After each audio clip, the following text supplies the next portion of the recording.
Welcome back, fellow Dream Warriors, to Riderpiece of the Theater. Me, Alistair Dayhawk, and tonight, me proud to present Kamen Rider Zeztz, episode 28. So, you know what happened last week?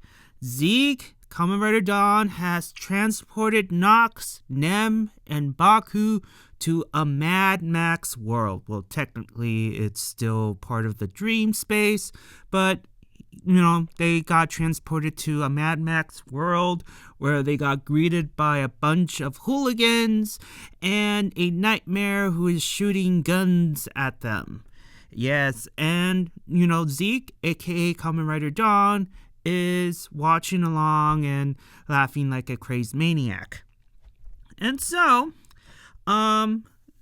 we continue off where we left off last week with Sieg teleporting Baku, Nem, and Nox to Mad Max world, and already it got turned into a battleground. And with the empowered Impact Baku, he managed to become a one-man army, while Sieg went all dread on Baku. So let me summarize what happened. So Baku transforms back into his original Impact Sieg form, and remember, when he had two Impact capsules, the one that he had before became empowered, so it was double the power. So he managed to defeat some of the Mad Max army while Nox was protecting Nem, and then all of a sudden Zeke comes in and attacks Baku, and it turned into a dread punching Hotaro into oblivion type of event. And because as you see, Sieg was slicing and dicing Baku, and Baku was no way, shape, or form was able to defend himself, even though he was, super powered. And then Nox, well, he couldn't do anything because he was protecting Nem, and of course, they were shooting not just bullets, but also grenades at him, and it's insane. It was a literal war zone. And so Zeke is slicing and dicing Baku, which forces Baku to wake up in the real world. And then we get to the next scene, still in the dream world. While Baku returned to the real world, you have Zeke going after Nem, and you see the crazy lady having a glimpse thanks to one of her purple butterflies, is seeing what's happening.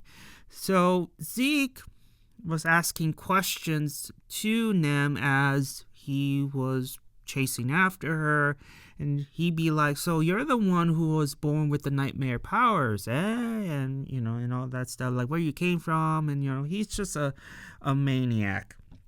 And so, as he is chasing after her, we get a flashback of Zeke getting beat up by agents, and he was enjoying the beatdown. So he was tied up to a chair, and you see these agents, for whatever reason, like, I don't know if they were beating him up for information or just beating up just because. He was getting beat up, and Zeke is enjoying the beatdown. This just reminds me a whole lot of Freddy Krueger, because Freddy Krueger loves pain. And in the last movie of the Nightmare on Elm Street franchise, we saw the origins of Freddy into a more deeper detail, that he tends to cut himself a lot, and he was in a abusive family thing, and his parents, mainly his father, beats him up, and in turn he enjoys pain. He likes to cut himself. All the beatdowns that he was getting from his dad, he was enjoying it. So he was a full-blown masochist. And so after the flashback, Nem gets cornered but gets rescued by Nox. And, Sieg is like, oh well, I will find you, lady. And then we go back to the crazy lady, and she goes to, her daughter's comatose body, where you see a lot of butterflies like satting. I don't think that's even a word. Just sitting on top of Nem's corpse. Well, not really corpse, but comatose body. And she just wipes him off. And she says, Nox, protect my daughter at all costs. Before I go to the next scene, right?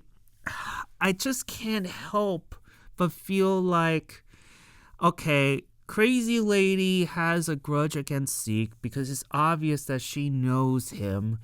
And I just can't help but theorize that is it possible that the shadowy figure that attacked the crazy lady and, gave birth to Nem, is it possible that Zeke could be the father? I mean, anything's possible in Kamen Rider, right? It's just my issue is the obvious. It's just so obvious because later on we get to discover that, hey, Zeke is the former Agent 1. And it's one of my theories that, okay, the obvious choice that Yuya is going to do is Don, Zeke, Agent 1 is all one. It's just all the same person. It's just one guy. Versus my other theories of Don could have been, it could be a nightmare as a nightmare creature behind the Kamen Rider. Agent 1 could be a separate person. That's just been thrown out the door after this episode. But I'm just saying that my main issues with Kamen Rider is just they make it so obvious. I understand it's a kid show, but Toei needs to understand too, and they know that their audience is not just focused on children, but also adults as well. But that's just me having a mini rant. So we go after the opening credits. We go back to the real world, and apparently the movie theater that was in the dream space was destroyed in the real world, and Mulder declares it a black case. And he asks Baku, did you destroy Otaka's nightmare? Is he able to come back? And Baku said yes. And Mulder was like, okay, we need to go find him before he escapes. But Baku's like, whoa, hold on, hold your horses. Okay, here's the deal. Yes, I did destroy his nightmare, but the problem is he's still in a coma because the dream has changed. It's a new dream now. And, it is what it is, which leads Mulder to be like, oh, man. Like, even if he did awaken, what makes you think that he's not going to pull the same thing he did in the original timeline, as I like to call it, in the vision? Like, pull a gun at Mulder and be like, I can't come with you, I have other things to take care of, and he pull a disappearing act. I wouldn't be surprised it's the same crap, but just saying. So speaking of crap, we go to the next scene with Code. And emo Alexis Lee, who hasn't slept in months, he's just waiting for Zero to be like, hey, so what's up with these countermeasures? Like, we're not doing squats, so what is this? And Zero says, well, here's my idea. Here's my plan. We're going to have our enemies fight against each other, and once our enemies are pretty much exhausted themselves and maybe take them out one or the other, the survivors, we will strike upon the survivors. And emo Alexis was like, okay, well, that's one plan, but I have another plan, which is taking out Baku. And in his words, he says, time to let go of your lingering ties to Zeztz. I think like emo Alexis, like I think Zero is stalling, or maybe he just doesn't want to get rid of Baku because he has some sentimental attachment towards him for some apparent reason. Either by I can't get rid of Baku because he's like my apprentice and I don't want him to die, even though in his vision he did just sit there and watch as emo Alexis shoots Baku to death. So I don't know, maybe he does have like an emotional attachment towards Baku, but either is through being the apprentice and master attachment, or is it possible, Yuya, that Zero could be the father of Baku? Is Zero the papa? Are we going to see a Darth Vader moment? I hope not. Honestly, I hope not, but I just think that Zero has an attachment towards Baku because the mentor and student connection. I think that's pretty much it. And Alexis was like, well, I will have to sever that connection because you're not willing to pull that trigger. If you're not gonna do it, then I will have to do it in case your plan fails. So we go to the hospital after that meeting. Six is still in the hospital bed. And again, the actress who plays Six is not there because obviously there's only a close shot of her hand with the sixth ring. And yes, I believe the actress is not there because they would have shown her face. Why take a shot of her hands and her lower half of her body? She wasn't there for the set, and it wouldn't make sense for her to be there because I'm like, well, if I'm going to show up on set just to be in the hospital bed for God only knows how many episodes, why not just have a stand-in? Have a couple of days off until your character gets better. I mean, makes sense. But at the same time, will I still make my money? I would much rather be, shown up in the hospital bed for an episode to get paid rather than have a stand-in do it for me. I don't know. That's just me. In any case, Six is in bed. Then emo Alexis shows up after his meeting with Zero, and Five is getting antsy. And he's like, hey, how long are you going to keep us in standby? I want to go back on the hunt to hunt down Nox and Baku and Sieg. I want to do that. And I'm like, Five, look at you. You still have your arm broken. Like, how can you fight with one arm? Like, dude, you need to heal. And this is where Alexis Lee offers Five, hey, are you willing to sacrifice your humanity for greater power? That's what he's asking. So emo Alexis offers number 5 code Somnia. And 5 asks, like, what the hell is that? And emo Alexis replies, code's ultimate weapon. And in order to obtain such power, you need to sacrifice your own humanity in order to obtain it and whatnot.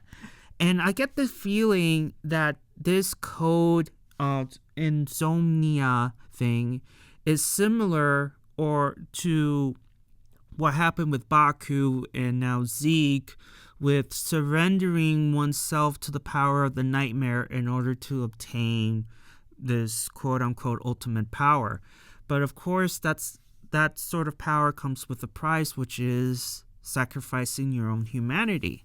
So I wouldn't be surprised if emo Alexis is offering number 5 the powers of the nightmare in order to fulfill his missions. I wouldn't be surprised if that's pretty much what code Somnia is.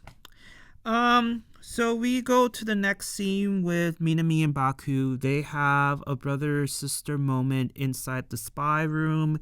They have dinner together, and we have this, this intimate moment with Minami and Baku. Minami is asking Baku, "Can you promise me something?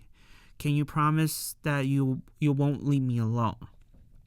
And in other words, I think she's asking her brother to promise her, like, please come back alive. Because the sheer idea of Baku not returning from his missions terrifies her.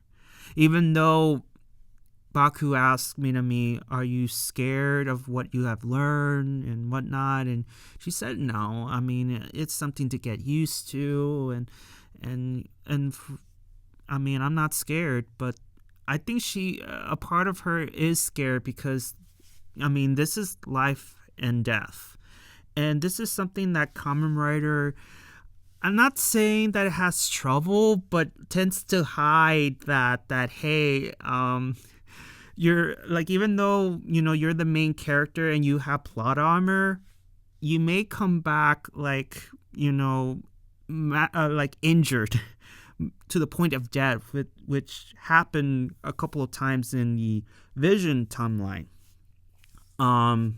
But yeah, Minami is scared at the fact that one day Baku will never return from his missions, and she's like, "Can you promise me that you will come back, that we're gonna share lunch and dinner together in this room?"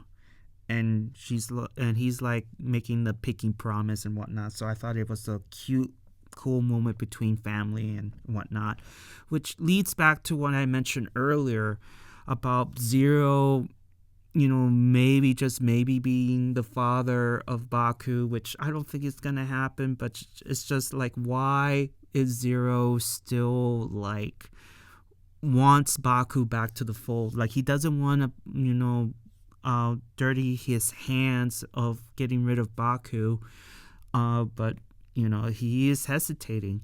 And remember, in one of my previous videos about Code, is it possible that Code can be so cruel that Minami may not be Baku's sister, and maybe she's there as a plant to call in Code and telling them what Baku has been up to, what are his plans and whatnot.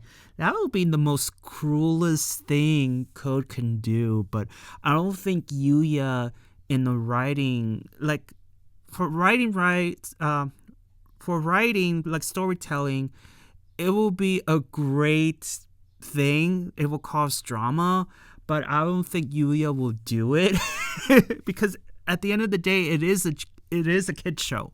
If it was more adult, then I could see it coming, that shocking factor that Minami may not be Baku's sister. But I don't know. I don't know. It's just they won't pull that trigger, that theory. So, but it will change a lot about Baku's character. Like, what would he do? But I don't think it would be that dark. I mean, I don't think so. I don't see it. But but imagine if Yuya pulled that trigger. It decides that, oh yeah, Baku, this girl that you thought to be your sister is not. It's a plant from Code. Like, ooh. He has more of a reason to hate Code, more than a reason. But it's a good theory, but I don't think it's gonna pass. So we get to the next scene with the comatose Nox. And then we return to Dream World, where we see Nox and Nem have a moment together inside an abandoned building. They're hiding from the Mad Max people. And this is where Nem asks Nox, "Do you know my mother? What is she like?" All these questions. And Nox asks, "Well, what is it that you want to know?" And she asks, is my mom and Zeztz connected, since they both have the power to control nightmares? And Nox responds with this: they are not connected. The lady, aka the crazy lady, the killer of potted plants, she controls the power of nightmares to protect you, Nem, and to destroy code. Zeke, on the other hand, he's just a madman.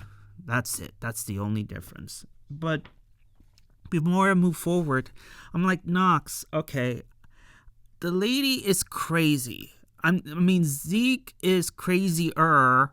We get that. But the lady, the former Agent 2, is crazy too, okay?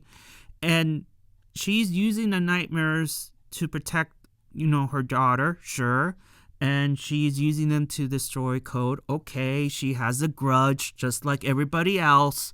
But the thing is, too, she's using the nightmares to attack innocent people. And according to Baku, that anybody who is using the powers of the nightmares to attack the people, the innocent, is considered his enemy. So it's just, I don't know. I got this motion from Nox that the lady is justified in using the powers of the nightmare because, one, they're protecting, Nem, her daughter, and two, using them for revenge to destroy code. I'm like, that doesn't justify anything at all. I'm like, dude, are you trying to convince the audience that the lady is one of the good guys and Zeke, he's a madman and he's using the power of the nightmares for his own personal gain? I mean, isn't the crazy lady, using her powers for her own personal gain? Sure, she's protecting her daughter, but at the same time, I mean, you are, well, she is harming innocents. And yes, Code is a piece of shit, but she's also a piece of shit, and Zeke is also a piece of shit. So I'm like, Nox, who are you trying to convince here? She's no hero at all. If anything, she would just reject the powers of the nightmares, still protect Nem, but also find another way to take down Code and not just killing them. That's all I'm saying. Nox, I don't know what to tell you. She's crazy, just like Zeke. So, yeah. Anyways, so after that, Nox and Nem gets greeted by a wave of bullets. So you have this gun-crazed nightmare shooting the building. You see all these bullets flying around, and you see this awesome action scene with Nox and Nem just running away from the bullets, and of course the nightmare enters the building and chasing after them as well. And you see Nox and Nem at a wall, and Nox, creates an opening for Nem to escape through while using the recovery capsule to repair his gun and, of course, repair the wall. And that's it. And as the wall gets healed, you see, the nightmare beating up Nox, and it looked like after that finisher, Nox is dead. And of course, it's not the case, because we go to the next scene that Baku rescued Nox and Nem at the nick of time, and he is welcoming them to his spy office. And so, as Nox is like, where the hell am I? And Nem is like, oh, and, Baku is welcoming them to his spy office. Nem says, oh, thank you, 7. And this is where Baku tells Nem, I'm no longer Agent 7. I'm a rogue agent. I am now, you could call me Zeztz from now on. And we have this funny moment between Nox and Baku, because to me, Baku seems to be more excited to have Nox in his spy office than Nem. He's so excited to have him here, and he's like, oh, well, before he says anything, Nox was like, give me a break. Like, oh. He's like, stop gog-gogging over Nem. I get it. Like, please stop. And then Baku's like, all excited and be like, oh, you used to be like me, and about saving people's dreams and making dreams come true, and he's just so like, I don't know. For those who have seen the scene, which I hope you guys did, knows what I'm talking about. And Nox was like, you don't know what the hell you're talking about. Mind your own goddamn business. Like, get away from me. Get. I thought it was a funny moment between the two. And so, Baku recalls, Agent 4's days of, you used to be like me and blah, blah, blah, blah. And Nox is like, mind your own goddamn business. And Nem is like, let's break it up. Okay, let's just break it up. Just stop. And Baku says, hey, I want information from Zeke. Apparently you know about him. And he even bows. And Nem also bows like, please, can you help me? And I was like, dude, man, you're very humble to your former ex-enemy. And Nox is like, oh, great. Well, I mean, you did do me a favor, and he hands over the recovery capsule, and this is where Nox gives Nem and Baku everything he knows about Sieg. So he goes back to 2004. Zeke was the former Agent 1, which was kind of obvious.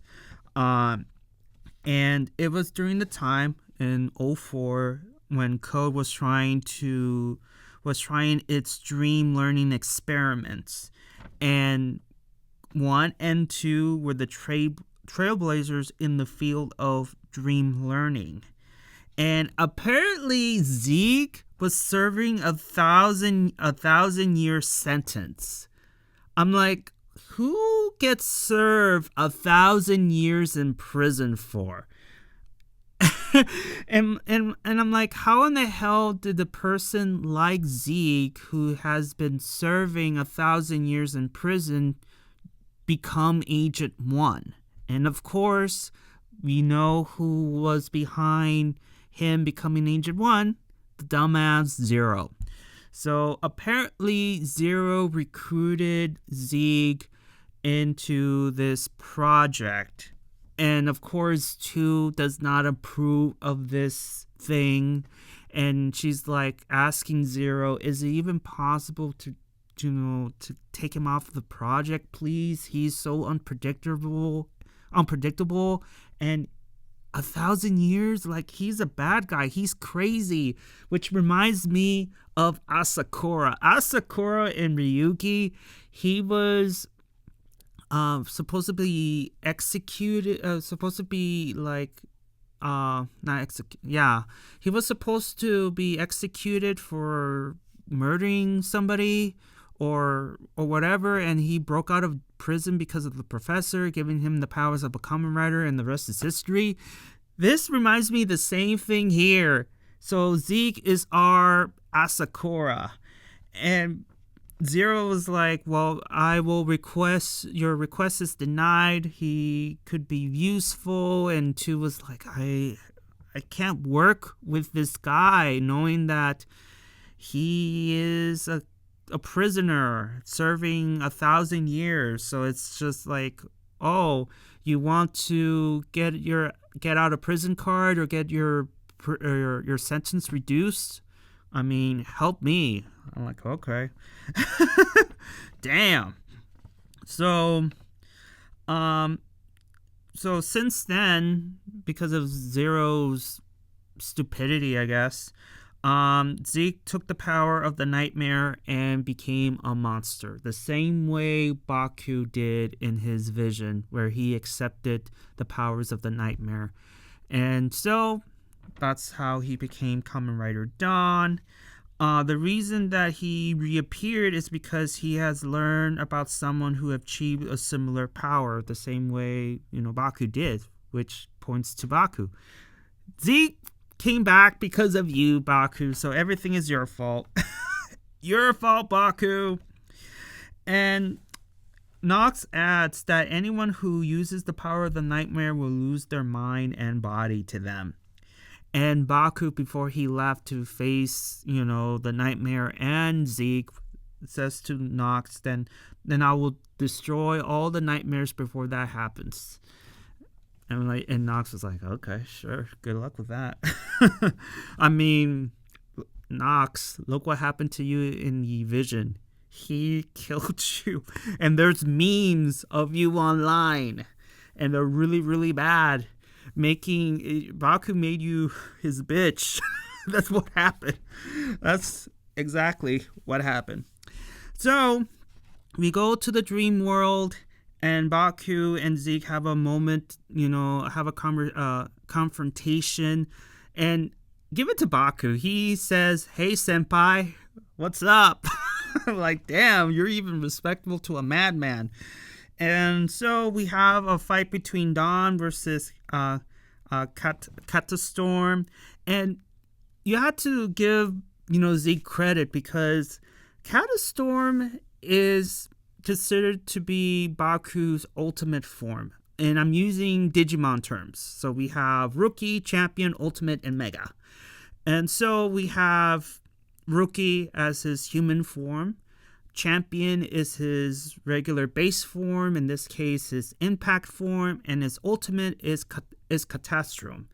And for Zeke beating up, like handling his own against Baku's ultimate form, he's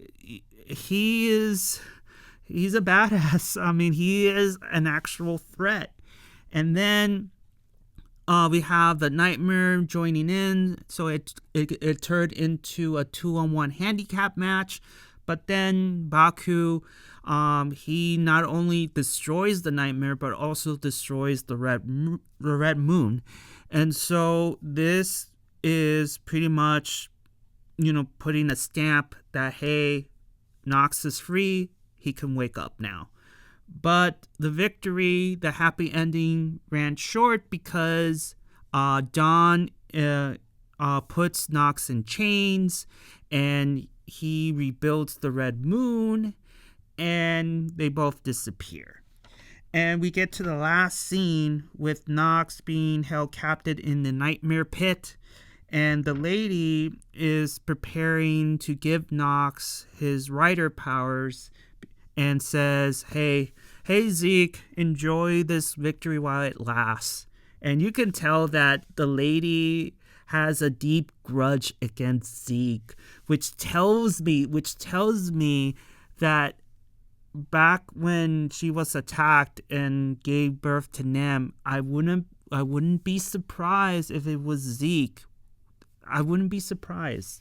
But I don't know. It's up to Yuya because he is the head writer of it all. So he can make the decision of making just a regular nightmare attacking the lady, or change it up a bit and be the shadowy figure was Zeke, and Zeke could be the father of Nem. Why else is the lady telling Nem that you need to stay away from this man? Like, he is worse than Code.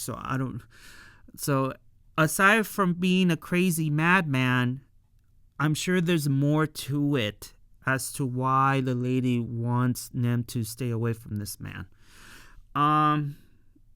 So we see an eventual, jailbreak from the lady. The lady is gonna have Nox escape the pit, give him the powers of Kamen Rider Nox, and that's the end of it. Yeah, so that's how the episode ends, with the lady, preparing for the eventual prison break from Nox, and her being like serious face, like, yeah, Zeke, I'm gonna get your ass for everything you've done to me, which we don't even know yet. So yeah. In any case, a great episode. It just demonstrates how crazy, Zeke is and how powerful he is. Like, he managed to go toe to toe to Catastrophe Baku's ultimate form. So he is like a massive threat, which leads to the question of, is it possible that Zeke could be the final boss? I don't know, because there's still the matter of the crazy lady there, and also Emo Alexis, which looks like he's gonna backstab Zero, which I don't care. I don't have any feelings towards Zero because he is a piece of caca. So yeah, Emo Alexis can take him out for all I care. So there's a possibility that Emo Alexis could be the final boss. But I like this, episode of the Mad Max and learning a little bit about Zeke and of how he was sentenced for 100 years for God knows what he did, and him becoming Dawn the same way that Baku did, becoming Catastrum for that moment. And Nox, entering the spy room, which tells you a lot that Baku trusts Nox enough to actually bring him into his hideout, because bringing someone to your home means that you made it. Like, this person trusts you with all his heart and soul, whatever. So yeah, I mean, Nox, whether he realizes it or not, like, Baku trusts you. And having this awkward moment between the two, with Baku being like, seems so excited and happy to see him in the office and be like, the former Agent 4, and I'm sure you were the same as me, helping people, helping the innocent to make their dreams come true. And Nox was like, shut up. Shut up, dude. Like, it's none of your business, man. And yeah, we had little of Mulder and Scully. And yeah, I mean, I think that's it, guys. I mean, there's nothing more to say. But if I miss anything, write in the comments below. Tell me your thoughts and opinions about Kamen Rider Zeztz episode 28. Did you like it? Did you dislike it? Did I miss anything? Because even though I have my notes in front of me, I may have missed a couple of things here and there. Give a like if you like it, and please subscribe. And I will see you all on the other side of Oblivion. And also, I want to add too, we are close to the 30s now. So, man, guys, Zeztz is coming to an end in September, right? I believe. So we only have like close to 22 episodes left until the new one. So Zeztz is starting to become really good, and I believe that Yuya is improving in his writing compared to what he did to 01 in that second arc. But I think, after what happened with Geats and how popular it became, he's like, hey, let's make Zeztz even more popular than Geats and whatnot. I mean, he is outdoing himself as of right now. Maybe I'm jinxing it because I don't know. I mean, look what happened to 01. But in any case, I mean, keep up the good work, Yuya, and I will see you on the other side of Oblivion. Johnny!